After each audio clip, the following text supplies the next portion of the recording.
This video teach you how to set up a connection to a proxy server in your Firefox browser setting. First, open Firefox browser, click menu. This icon is the top right corner of the Firefox window.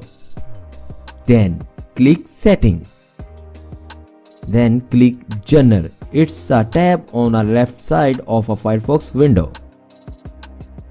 Scroll down to the network settings section. It's at the very bottom of the Firefox page. Then click Settings. Check the manual proxy configuration box. This option is near the top of the window. Enter your proxy information. You will need to fill out the following fields: HTTP proxy and ports. HTTP proxy, your proxy server's IP address goes here. And ports, this server's ports number goes here.